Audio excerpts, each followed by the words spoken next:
I'm Megan. Welcome to Talks at Google. Julie Lythcott-Haims believes in humans and is deeply interested in what gets in our way. She's the New York Times bestselling author of the Anti-Helicopter Parenting Manifesto, How to Raise an Adult. Her TED Talk on the subject has more than 5 million views. And in 2020, she became a regular contributor with CBS This Morning on parenting. Her second book is the critically acclaimed and award-winning prose poetry memoir, Real American, which illustrates her experience as a Black and biracial person in white spaces. Today, we're here to talk about her third book, Your Turn, How to Be an Adult, which is out now. Julie is a former corporate lawyer and Stanford dean, and she holds a BA from Stanford, a JD from Harvard, and an MFA in writing from California College of the Arts. She serves on the board of Common Sense Media and on the advisory board of leanin.org. And I'm personally thrilled to be hosting Julie today because she played a critical role in shaping my college experience as Dean of Stanford University. Please welcome Julie Lythcott-Haims. Megan, I'm just grinning from ear to ear because it is so amazing to be in the presence of a former student. I have sort of all the fondness and love of a parent with none of the responsibility. So I'm just here like, look at her. She's so amazing. I'm so happy for you that you're at YouTube and things are great. And thank you for being in conversation with me today with your colleagues. Oh, I'm so glad you're here, and hopefully I turned out okay and I'm adulting all right, but we'll see by the end of the talk. Yeah, we'll judge you at the end of the talk. No, you are adulting. You're definitely adulting. Trying. You terrified my mother at Stanford orientation, and this kind of became a running joke in my household because you said something, and I want to know if you remember this. You said something like, "You've given your children roots, and now you have to give them wings." And she repeated this to me endlessly, and she would cry. And, I bring this up because, you wrote this bestseller on how to raise an adult, which I really feel my mother really could have used.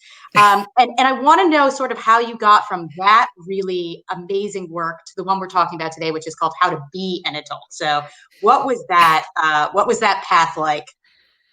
So first of all, the roots and wings thing is not mine. You can find the roots and wings quote in people's houses across myriad cultures and decades of life. Like, I think this was uttered centuries ago, and I'm just the latest person to use it in furtherance of whatever I'm trying to do. And what I was trying to do was help Stanford parents back the heck off. I haven't checked on what the rating is on this show. Am I allowed to swear? Probably not. Okay. I was trying to get parents to back the heck off and let their young adults try to walk this path of life on their own. They're going to make mistakes. That's okay. They're going to do some stupid things. That's okay. Why? Because that's how humans learn. I was just seeing so much micromanagement of very highly accomplished young humans, y'all, at Stanford. And what I was seeing at Stanford was what deans were seeing across American campuses in every tier. It wasn't a Stanford problem. It was a childhood problem. Childhood had changed, was being micromanaged by parents straight through childhood all the way into college.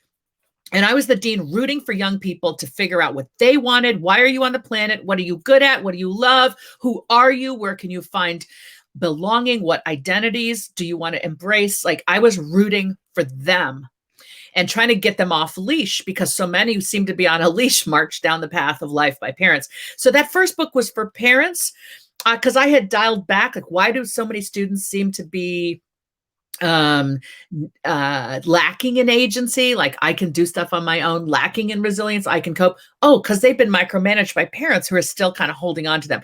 So the book is for parents about how to back off and be better parents and teach kids the things they need to know instead of doing everything for them.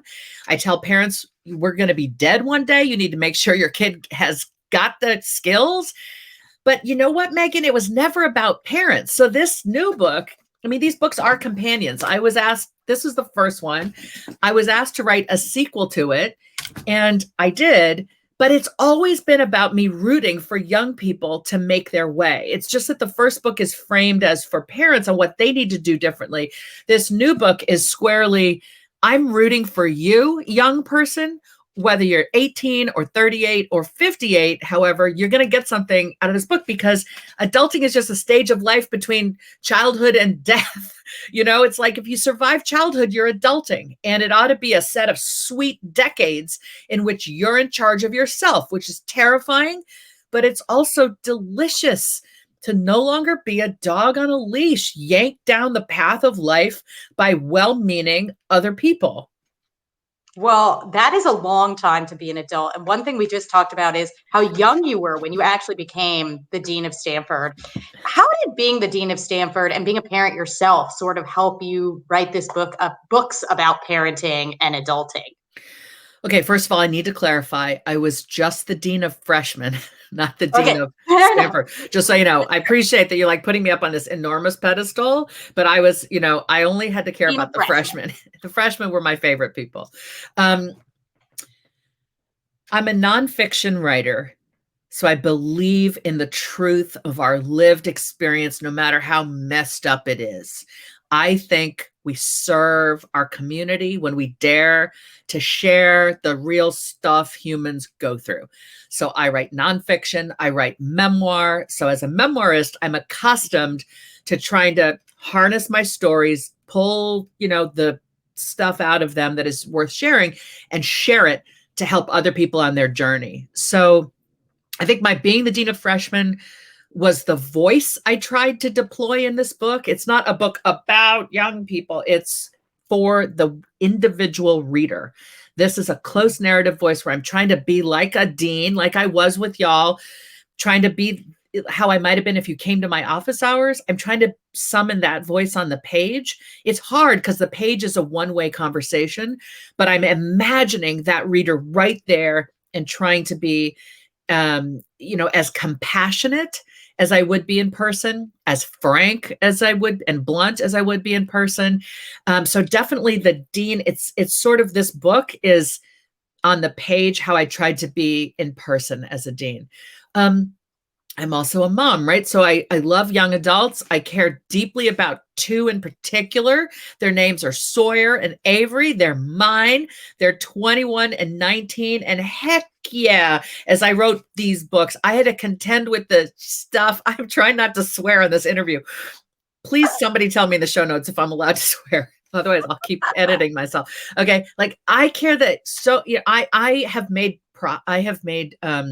bad decisions as a parent that I've acknowledged in my overparenting book. Like, I'm not just critiquing helicopter parents. I acknowledge, oh, hey, I am one. I was railing against it on our campus. And then I come home and I'm cutting my son's meat when he's 10. And I'm like, oh, hey, I'm going to be one of those people that can't let go of my 18-year-old, can't give him wings because I'm still cutting his meat. Okay. So I show up on these pages, whether it's the anti-helicopter parenting or the adulting book. I show up with vulnerability based on my lived experience. I'm trying to say, yo, I've done some stuff that I've learned a lot from, and I'm trying to help others on their path. Maybe if I can kind of turn around from my 53-year-old vantage point, shine a light back on y'all who are younger, who are coming up on the path behind me. I can shine a warm light to illuminate possibilities and pitfalls, make your journey a little bit easier. I love that. And I think you are making people's journeys easier. One thing that you did that also I think really shed a light was your TED Talk. And I do want to talk about that for a second, because you talk about, you champion self-efficacy for long-term success. We're talking about how you might have been a little bit of a helicopter parent yourself. Why is this degree of perfection sort of expected from this generation? Is this generational? And do you think anything's changed since you gave that TED Talk in terms of, have people gotten a little bit, have they eased up at all with their children? Do you see any change that's been made?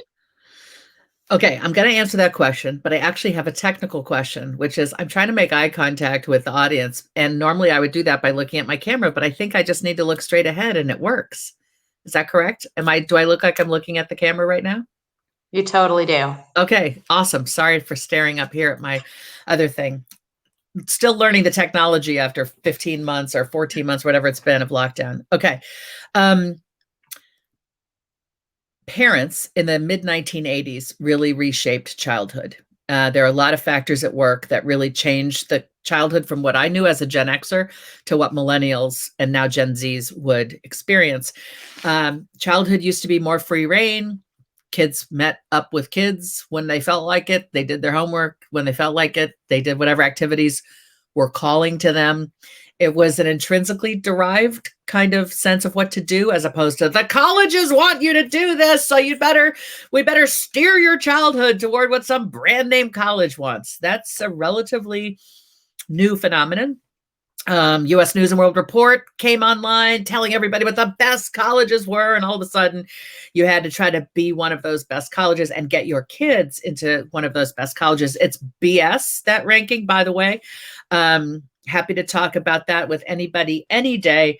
But the long and short of it was parents got a whole lot more involved in micromanaging childhood and began even saying constantly, perfect, great job, always. Anyone who's 36 or younger knows this.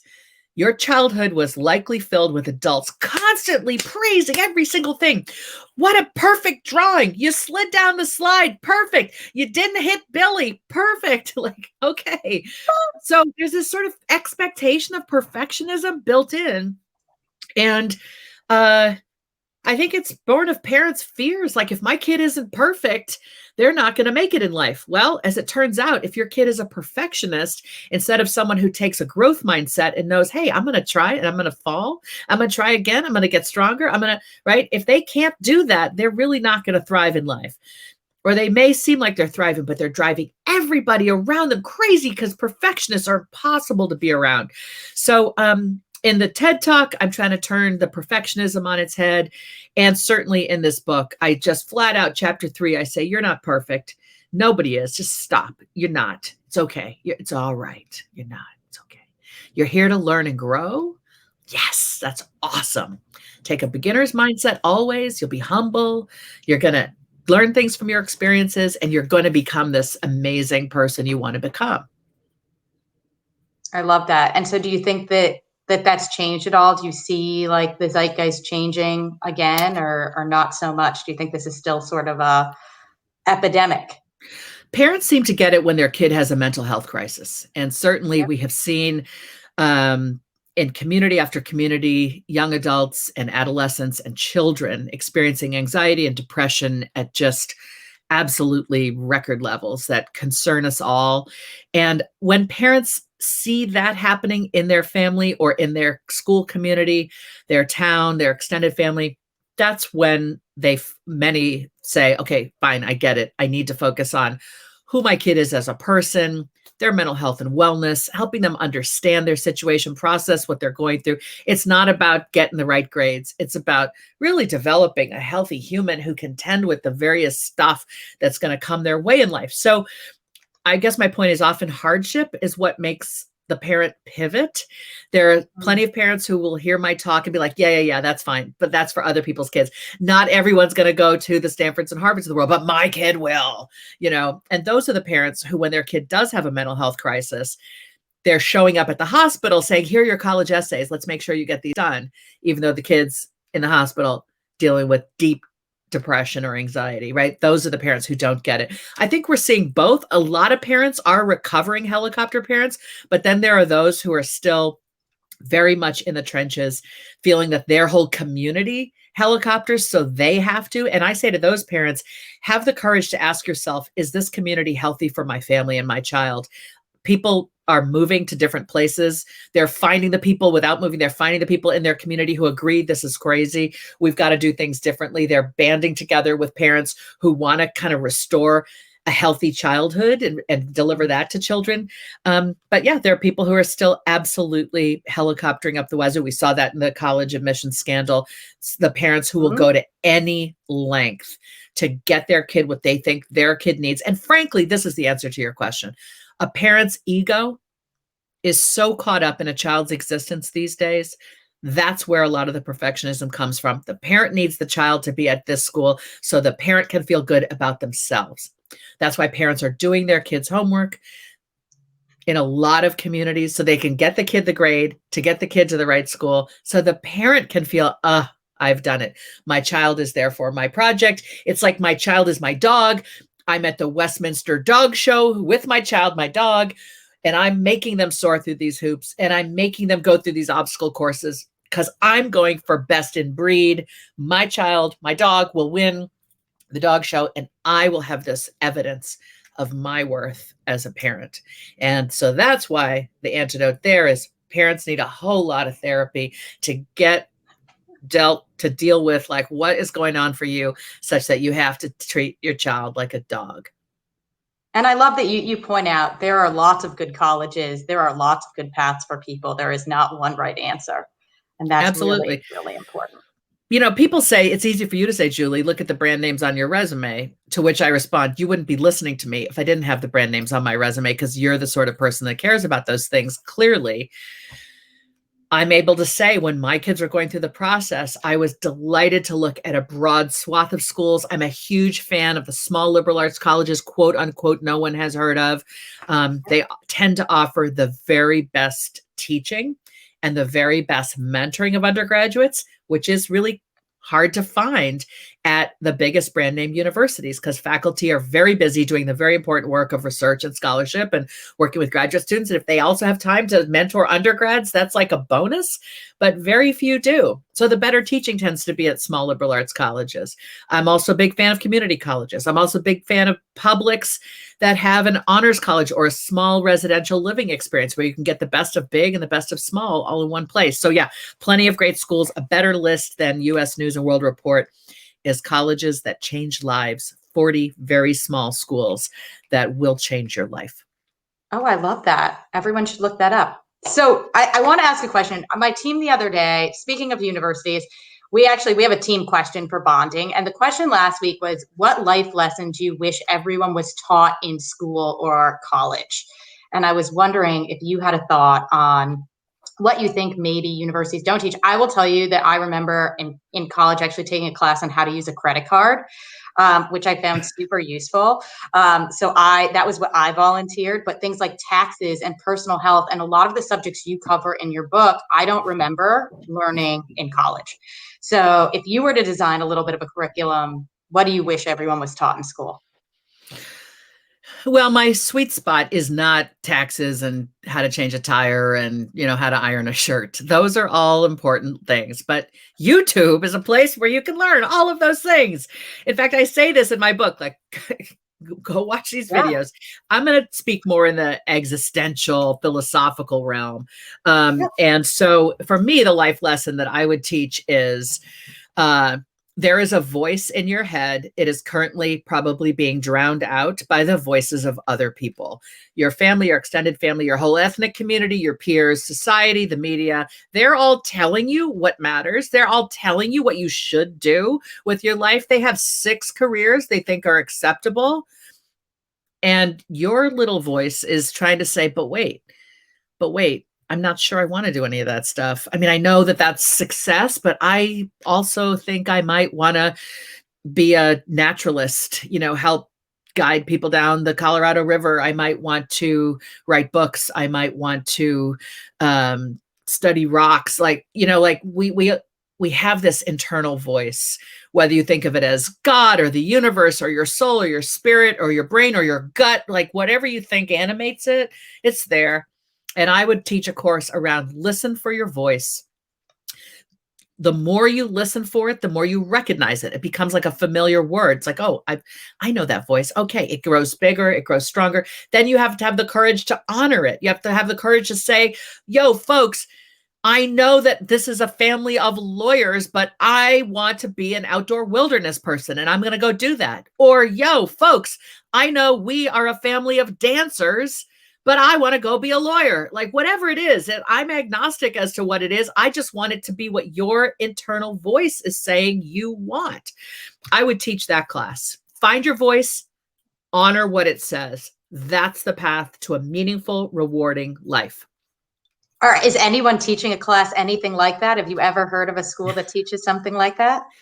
Absolutely. After you left, a number of folks put together a class First of all, for seniors out of the design school, the D school has an amazing class called Designing Your Life, taught by Dave Evans and Bill Burnett. They went on to write an amazing international bestseller book, Designing Your Life. And it was helping seniors think through, all right, let's talk about your 20s, which they call the Odyssey years. And it was all about harnessing that and a lot of practical tools about how to make plans and how to try things. And I was honored to get to co-teach that class with those guys for a couple quarters. And then I left. Also in the freshman curriculum, in the undergraduate advising and research office, which I was running, we were developing something called Reflections when I left, which was about first-year conversations with a faculty member, a staff person, and a small group of frosh who would be talking about these very big questions. Oh, I'm so glad to hear that. So now I have to go back and do college all over again so that I can take those classes. Or you can read my book. Read my book. Or you can read the book. It's all in here, Megan. I've read the book. It is all in there. I want other people to read it too. So, okay. So let's go back to the book a little bit. Okay. We talk about, there were these psychologists who sort of said adulting used to mean finishing your education, getting a job, leaving home, getting married, and having children. I've only done a few of these, so I might not even be qualified as an adult. But, I know this is kind of the start of the book, but I think it's important for everyone to hear, in your mind, what is adulting? What does it mean to you? And why are people having so much trouble doing it? What it means to be an adult has changed. Those 5 markers were very gendered and very hetero. They come from a time when women were the property of their dads and then the property of their husbands, and presumed everybody was straight and was going to get married and have kids. And none of those things are true. And we know that now. What's also changed at a macroeconomic level is it's hard to pay the bills when you're a young adult and you have a lot of student loan debt. Your grandfather likely is saying, "What's wrong with you? Get a job. Why are you still living at home?" And you're like, "Dude, I have all this debt and my salary, it doesn't keep up," right? We've got salary and wages not keeping up with cost of living in cities in which young adults were raised. So they can't afford to just live near family. They got to live with family. And that doesn't mean they're lazy or something's wrong with them. Between the cost of living and student loan debt, it's hard in the early years of young adulthood these days to afford to live on your own. So I would say it's not about where you live or with whom you live. It's how do you show up? Adulting is a mindset. I'm in charge of myself. I'm going to be responsible for my body, my bills, my belongings. There's a nice trio: body, bills, belongings. Okay. I'm going to try to take care of business. Doesn't mean you have to go it alone. We all need other humans, but we want you to try to do for yourself and then ask for help when you need it and be gracious when you get help. It's knowing you're no longer riding on somebody's hip like you were when you were 4 or being held by the hand through life. It's like I'm to use the dog metaphor, like I'm off leash, right? Thanks, y'all. I love you. I'll come back and visit you, but I'm making my own way. That's what adulting is. It's wanting to adult. It's knowing you have to, and it's learning how by watching all the great YouTube videos. Yeah. And so, but are we just expected to know how to be adults? Like, was there a roadmap somewhere? Yes. There was a roadmap, and we crumpled it up and burned it right around 1985. So, in other words, parents used to teach their kids things instead of do everything for them. They weren't like, now we're having a class on changing a tire. They were like, yo, we got to go fix the tire. And you just beckoned with your head and your kid followed you and you changed the tire. Now we focus on enriching childhood. So you do your Kumon, or you do your Chinese lessons, or you do your whatever enrichment for college while we fix the roof, we mow the lawn, we do the chores, we do the groceries. So we'll iron we've deprived kids of the stuff they need to learn by over helping. We've thought we've been helping. Here, let me enrich you with all of this education and extracurricular while we do the work of life. What we now know is, that means you don't know how to do the work of life. We've also stopped teaching home economics, and shop as a matter of course in middle school and high school was the norm when I was growing up, but I'm 53. So back in the day, they taught us how to sew in the public schools. They taught us how to make stuff. They taught us how to fix stuff. All of that has gone away because, right, we think that's not important. We think it's all about science and math. Well, science and math are important, but you also got to know how to take care of yourself. So yeah, the roadmap has been crumpled up and thrown away. And that's why it's all confusing. Also, moms aren't home anymore. Used to be in the olden days, the mom was at home, the dad, very hetero. Dad was at work, mom was at home teaching the children, right? Now we have both parents in the workplace, and kids are growing up with, other folks helping out, daycare, nannies, this and that. In the olden days, it was just, the women passed on how to live life. Now women, thankfully, have all these opportunities in the workplace. We've got to figure, I'm not all making the case to go back to that time. Please, nobody hear that in my voice. But I'm just acknowledging a whole lot has changed and we have to adapt to it. And that's what I'm trying to respond to that with this book. I love that. So there's a lot of topics in this book. You cover everything, like everything. It's a Bible. I mean, it's got a little bit of everything, and so how did you come up with sort of the various sections of the book, like, taking care of your body, taking care of your finances, and like, do you love lists? I love lists, and I see this book as sort of like there's a list in almost every chapter of sort of the way to maybe conquer whatever the subject is. So a couple thoughts. One, when you write a book, you have an editor, you have a publishing house, if you're fortunate. My editor and I argued a lot. She's like, you have to talk about 401ks in this book. I was like, who am I to talk about a 401k? I mean, I have one. Doesn't mean I could like give other people advice. She said, a book on adulting has to have a whole chapter on money. I said, okay, fine. I'll have to learn all of this stuff so I can tell it well to other people. So that was definitely on the advice of somebody else. I would have been more in this existential find your voice realm. She's like, yeah, that's all good. They also need to know that their retirement will come one day, et cetera, 401k, boom. I think I asked myself, what are the lessons I've learned and how can I put them in some kind of order so that they are a meaningful, juicy offering to young adults? Frankly, I'm trying to put a mirror up with this book. The book is a mirror. It shows you take from it, you notice what you do. Some people don't need the chapter on money. Some people do. Some people need that chapter on take good care of yourself, where I honor the fact that, hey, we all have a situation, mental health, learning difference, some kind of diagnosis or not a diagnosis, but we know we've got something going on. Attend to your mind and body. I knew that had to be a huge piece, and validate what you've got and who you are and love that self. And you got to start talking to strangers. You were told don't talk to strangers. Your childhood, Megan, was perfect. Great job. Don't talk to strangers. And in this book, I'm like, nope, wrong. Nope, wrong. You got to talk to strangers. Why? Humans are key. Research shows our relationships with humans, the quality of our relationships, if they're strong, predicts we will have a long and healthy life. What? Yes.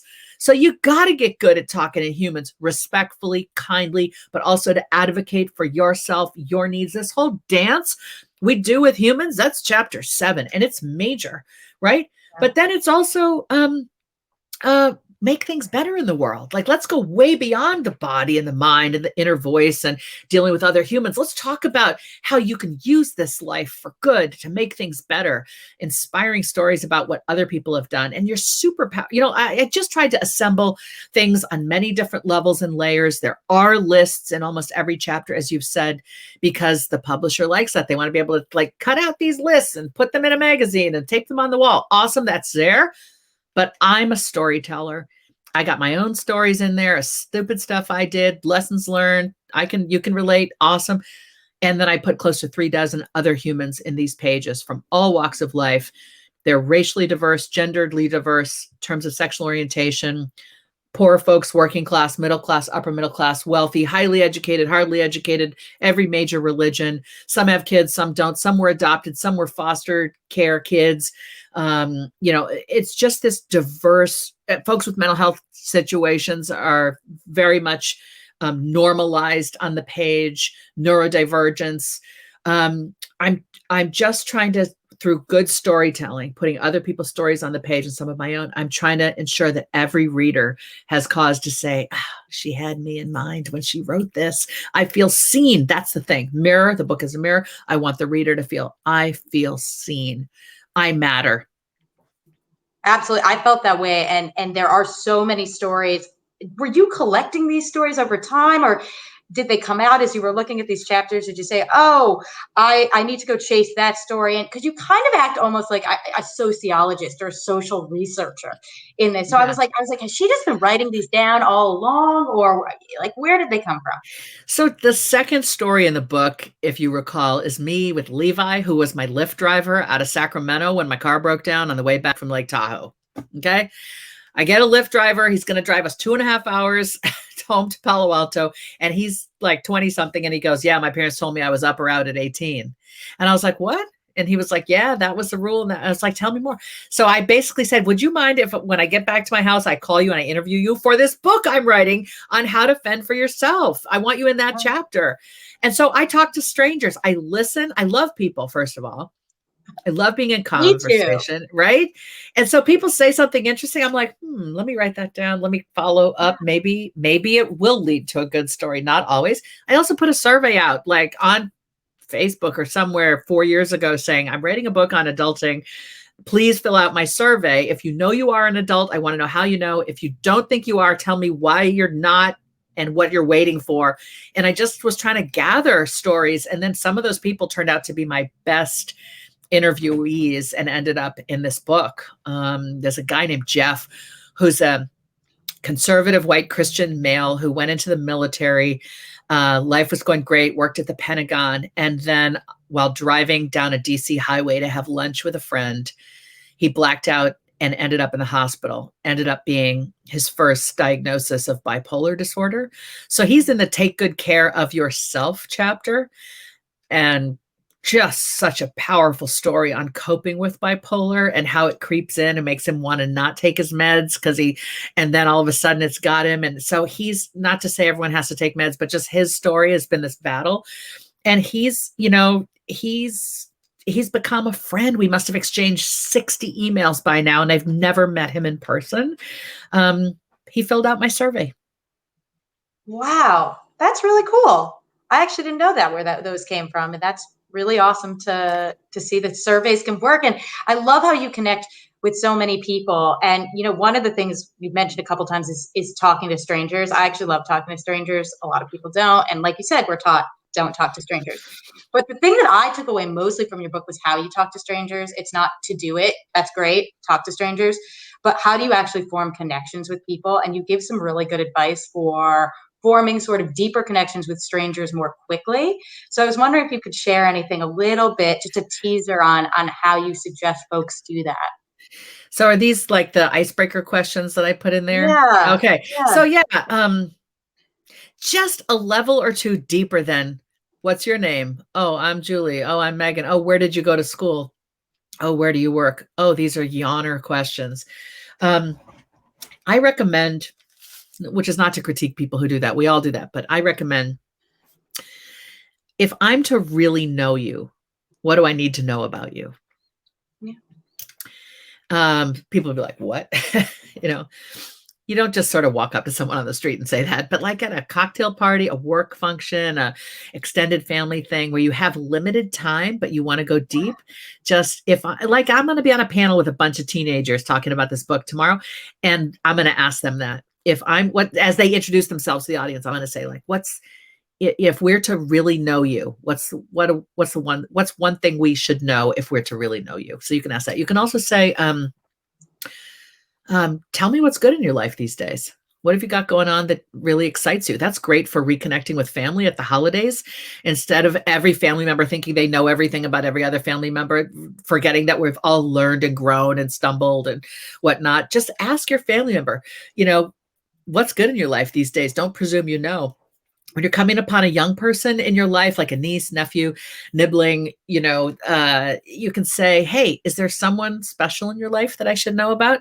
And notice how that's not a gendered question. You don't say, oh, is there a boyfriend to a girl? Or is there a girl? You just say, is there someone special in your life? And that signals to them that you're open to whatever the answer is. And young people are desperate to be seen and heard and loved as they are, instead of getting questions, particularly from those of us who are older, that imply they should be in a particular box around identity, relationship, work, what have you. I love that. That's great. It's great advice, and advice I've taken to heart. So in this book, so it's great to become an adult and you get there and you say, I've reached this milestone, I'm an adult. But sometimes adults veer off course, right? And do they ever Yes. flip back into maybe, I don't know what the opposite of adulting is. Maybe it's childing. I'm not sure. But, they slip back, they veer off course. Where do you see that? How hard is it to get back on course? There is no course, Megan. Okay, that's number one. There There you is go. no path. There is no track. There sure as heck is no right track. There is no course. That implies other people have set out a plan and all you got to do is march down it. I call BS on that. The poet Anthony Machado says, Spanish poet Anthony Machado says, the path, there is a traveler, there is no path. The path is made by walking. Okay. So yeah, adults screw up. Adults veer off from whatever their intentions were or whatever thing they were doing. Some of these stumbles, some of these oopses are like, yikes, let me try to return to what I was doing. Some of them are like, oh, hey, yeah, this was uncomfortable, but wow, all of a sudden I realized that this exists and we chart a new course. We go in this direction. So there is no, I think once you have agency, I can, and resilience, I can cope. You're adulting. And when bad things happen, you get a little cocoony and you deal with your feelings and sort them out and figure out what can I learn? What might I do differently? Or maybe there's nothing I could do differently because this happened to me. I didn't do anything wrong, but I'm stronger now because I've examined what I did to handle it. The next time something bad happens, I'll be more capable because I just grew stronger through this thing, like the pandemic, for example. So there is no return to childhood, I think, unless we suffer. Childhood is about being caretaken. Yep. Childhood is about being held on somebody's arm, on their shoulder, between the crook of their neck, right? That's childhood, or being held on their hip, or being held by the hand. And I don't think we ever retreat to that unless we are dealing with a significant injury, a significant illness, a chronic situation that means we need to go back into a caretaken state. Which is not to say, let me be clear, I'm not saying if you are chronologically adult and have a major medical condition that requires an attendant that you're not an adult. You are. You're being as capable as you can in that environment, given the limitations.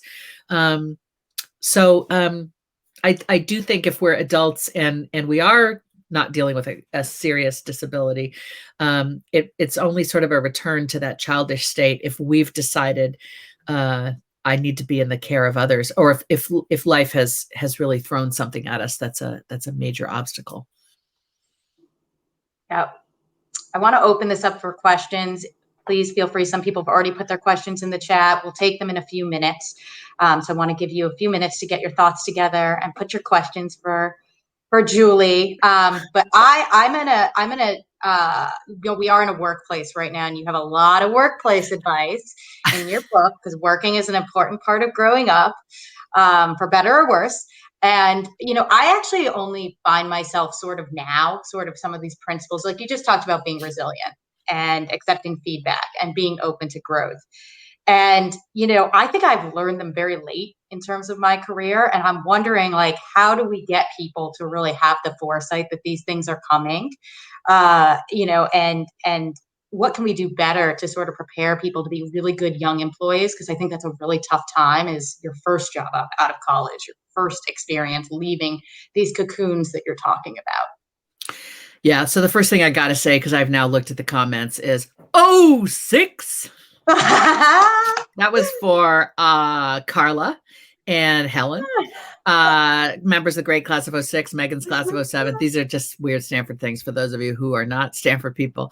But I had to give you a shout out. My former students, always great to see you. I think for young employees, it's definitely take that growth mindset. Fixed mindset is I am perfect.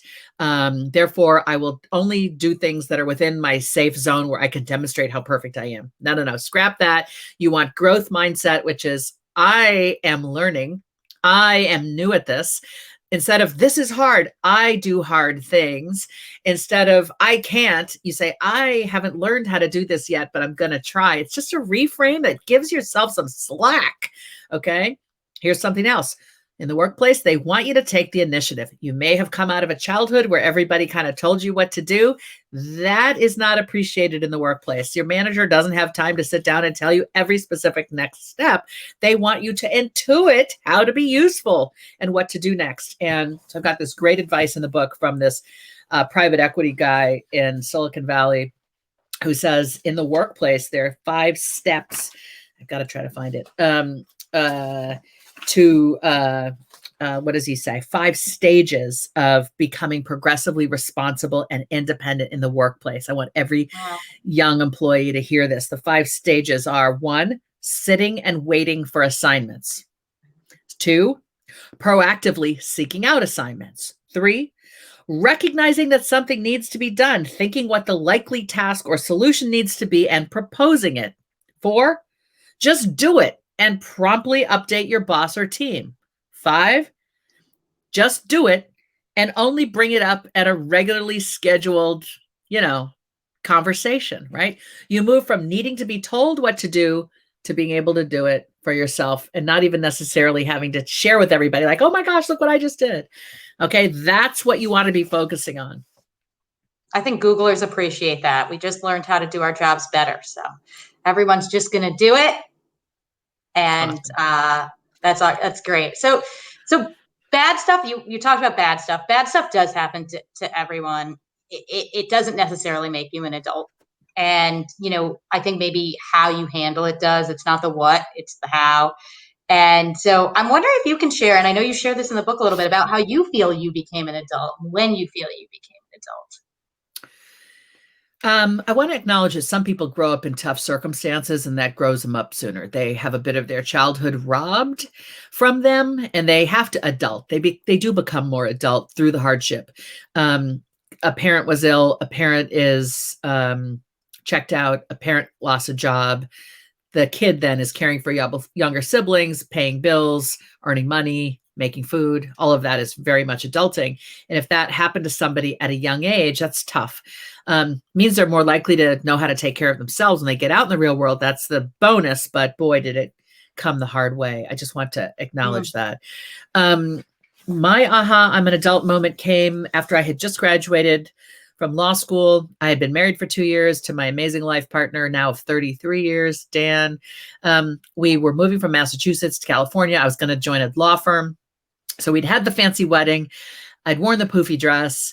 I had taken the California bar exam. I'm headed west. We're staying with my parents back east while our moving truck travels from east to west. And I get a phone call. Your moving truck caught on fire. Some of your belongings have likely been incinerated. We're not sure. It happened in Texas or Oklahoma. Like, heads up, and call this number in 3 days. And I hang up the phone. We're about to have dinner. Me, my husband, my parents. My mom is about to put dinner on the table. I hang up the phone. I look at them and I tell them the story. And I'm trying to act grown. I'm trying not to cry, frankly. Dan comes toward me and he puts, his big embrace and then puts his hands on my shoulder and looks at me like, and we both look at each other like that for like 5 seconds. And then we take a deep breath. And my parents, meanwhile, are going like, oh my gosh. Oh no, that's awful. Oh, we're so sorry. Oh, gee whiz. Compassion. But there was nothing in them that said, we better call Beacon's moving van. Oh, we better handle this. Oh, we'll jump on a plane and come with you. Like, no, we were 26 and 25. And there was no question in my parents' minds or hearts or in mine or Dan's that this was our stuff to handle. And we could, or we were going to do our darndest to try. And we grew up through that process, Megan.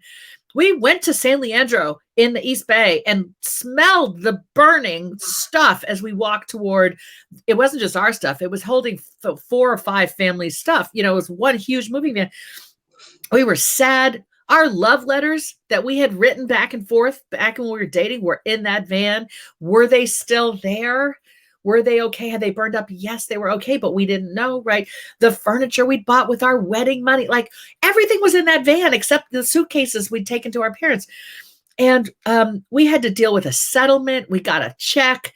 And the one stupid thing we did was we spent that check on nice new furniture instead of saying, oh, we're 25 and 26. If we invest that check now, when we're old, it'll be worth this much money. We'd have $200,000 from that $20,000 settlement now, $25,000 settlement, roughly. Some of you are doing the math like, no, honey, you're wrong, but whatever. We'd have a lot of money now. And so that's in there as a lesson, like, oh, I should have, the value of compound interest really activates when you're young. So when you get a big chunk of money, a windfall, don't elevate your lifestyle. Sock that money away for your amazing future. And there's so much of this advice in the book. Everyone's got to read it. Okay, let's take a question from the audience. Oh, I love this. I actually love this question. This speaks to me. I'll read it aloud from M.E. Francis. I have many friends who are getting married, buying homes. I'm not sure which of those, if any, I want to do. What's your advice for handling peer pressure and comparing yourself to others? Emmy, you already have the answer beating within your heart and your soul and your spirit right now. Emmy, you do you. All right. Get right with yourself. Love that self around whatever choices you are making.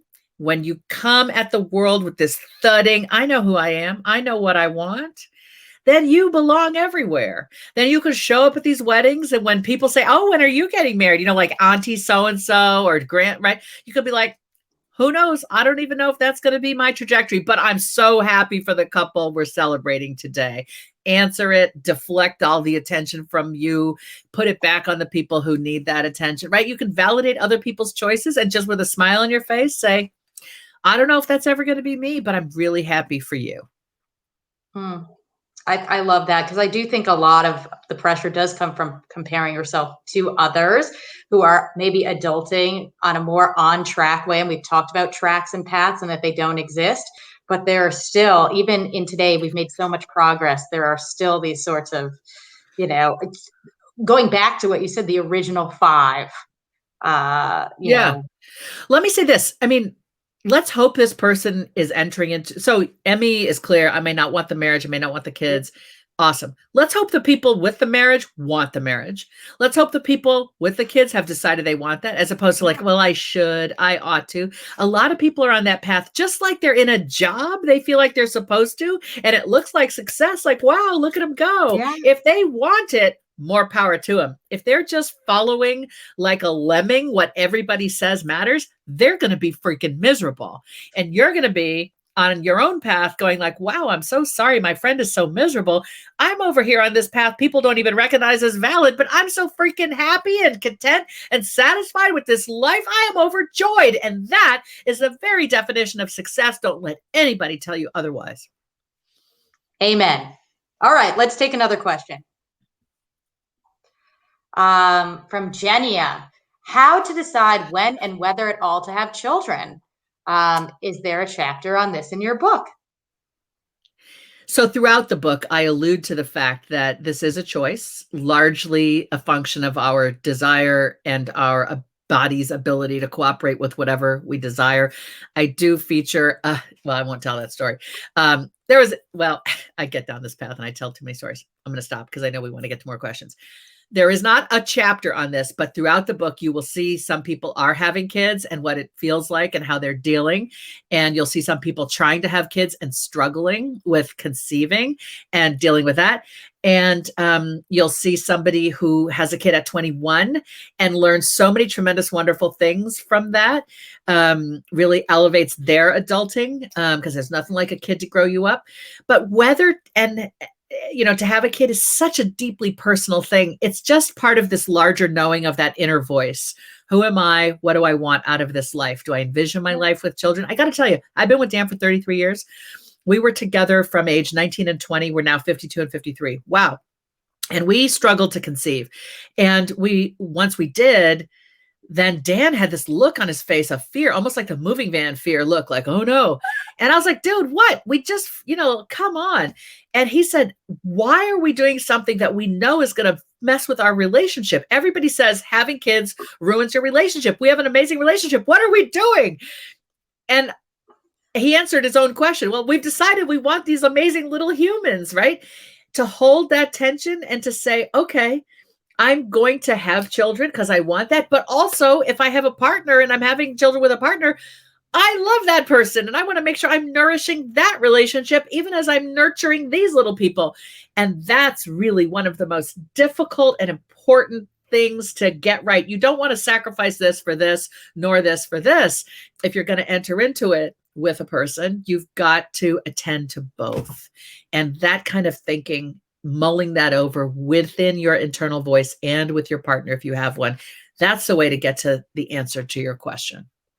Just Great don't advice. wait too long. I mean, technology is amazing. I'm 53. People can conceive really late in life these days.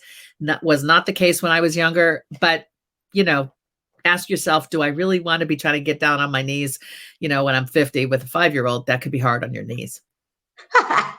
All right, let's take another question from the audience.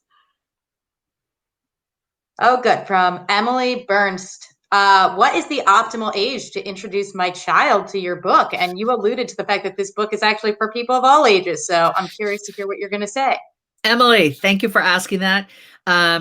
There are references to sex, and I use a lot of F-bombs in this book. So depending on the maturity of your child, I would say 15 plus. I do know some people reading it as a bedtime story to their 9 and 12-year-olds, but that's on them. They've already read the whole book, and that parent has made that decision. So here's the thing. Parents are reading it with their young adults. They're like, I'll read a copy, you read a copy. The young adults are using the book as a way to open the door to difficult conversations that need to be had with the parent. The book is functioning as like a impartial third party, just a facilitator of conversation. So if you have a young adult in your life that you love, it's not a critique. No one's going to feel judged if you give them this book. My helicopter parenting book, it's like, I think you're a helicopter parent. Read this book. That's hard to give. This one is like, you're becoming an adult. It's amazing. I heard about this book. There's no judgment. The person isn't going to think like, oh, my parent thinks I'm not doing enough. It's not going to come across that way. So hope that helps. Good. All right. Next question. Matthew Bressler asks, is it ever too late to chase after a dream, or does being an adult mean leaving some dreams behind? Yes. And I mean, no, and yes. In other words, both. And is it ever too late to address a dream? I would say no. I'm at 53. I'm in my third career, law, academia. Now I'm writing books for a living. There may be a fourth, there may be a fifth. I don't know how long I'm going to keep going, but I'm interested in my continual learning and growth. I don't ever want to be complacent. I don't advise you to be complacent. Don't make it to like the C-suite or become partner or get tenure and stop. You're not here to stop. You're here to live, man. So, right? People like live. All right. So it's never too late to chase a dream. And often we only give ourselves permission to chase the dream when we're either miserable doing what we're doing. We're like, I'm so miserable. My hair's falling out. Fine. I'm going to chase my dream. Let's not wait for the misery. Try to listen to that inner voice, chase the dream sooner. Okay. Often when we have resources, like now I can chase my dream. Okay. If that's the path you chose, awesome. Chase that dream. But yes, sometimes you're going to leave some dreams behind. Why? Because we have infinite dreams. I wanted to join a rock band. I sing. I don't sing very well anymore, but I used to sing pretty well. And I wanted to record music and be in a band. And you know what? That ship has sailed. I'm also not going to be an astronaut any longer. Okay. Those dreams are behind me.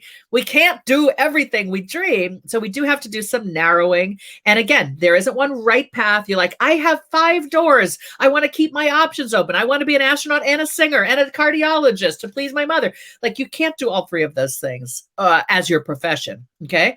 So you do have to pick and then invest in that and see what you can learn from that. Right. If it turns out to be a disaster, or you learn like, hey, I'm a different person than I thought, then you do something else. But don't be in this place of, I have all these dreams. I need to keep all my options open because everyone tells me to keep your options open. Here's a tip from the book. When grownups who are older than you, family in particular, say, keep your options open, usually it's because they don't like the thing you're about to do. You're like, I'm going to go get an MFA in theater. They're like, oh, keep your options open, honey. Right? If you say, I'm going to go into investment banking, they're not like, oh, keep your options open unless they are artists. They'll be like, oh, awesome. Right?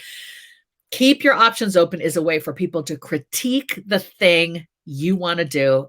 My advice is to heck with that. Go for it. Okay, one last question from the audience, and then we'll wrap up. Madison Garr versus any advice on how to refine that guiding voice if you've been telling it to be quiet for a very long time? You've taken step 1, Madison, by saying this out loud to yourself. You've taken step 2 by daring to put it in a public forum and sharing it with me and with your colleagues. So you are brave, and you're knowing that that guiding voice matters. So now step 3, you got to start honoring that voice. I don't know what it's telling you to do. You do. You know you've been telling it to be quiet. You got to turn to that inner voice, to what it's saying, and say, hey, what if we actually did this thing? What would it take? Who would I want to talk to? Bring some people on your side, trusted others, I call them, or mentors or friends who you can just say, hey, I'm actually thinking of doing this thing. Talk to people who you know love you unconditionally. Begin to imagine yourself doing it. Put your feelers out into the world, activate the network. All of that is in this book. I'm rooting for you, Madison. Cool.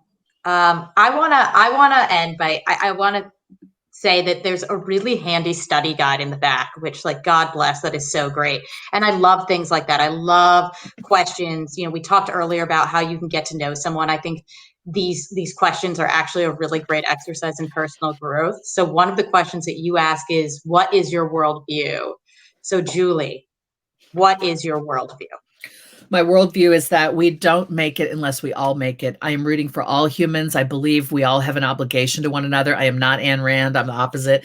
I'm like, if I have something, if my life is this good, can I help the people whose lives are this good? And these are, of course, not objective measures, but I think we can all help improve the human condition by leaning into what we're good at, leaning into what we love, trying to be of use to others. And I think the world is a beautiful, beautiful place, and really will be kind of resonating at a higher level if we could all lean into that for a week, let alone a month, let alone a year. I mean, just imagine a day where we were all like, hey, how can I be of service? How can I be of use? Instead of squabble, squabble, squabble, disagree, point fingers, and all of that. We are hurting as a human community. We need to heal. And my faith in us as humans just deeply says we can. That's beautiful. Well, I want to say thank you so, so much for taking the time to be here today. Everyone needs to go out and get their copy of Your Turn, How to Be an Adult, or else you won't be an adult. You got to read the book first. But I wanted to say thank you so much. I appreciate it. Like I said, what a joy to be with a former student, Megan. This is really amazing. And I'm seeing in the chat, like, Danielle Haas-Larson, amazing to see you here. Thanks for being here. Thanks for being part of the conversation, everybody. If you're interested in staying connected to me, I'm on social at J Lythcott-Haims. That's my first initial, last name, no hyphen, everywhere. And my website is julielythcott-haims.com. You can learn more about me and my work there. I do try to connect with people who follow me and ask me questions. So if you want to continue the conversation in a social media space, please do. I'll look forward to it. And I'm rooting for all of us, and I'm rooting for you. Thank you so much. Bye, everyone.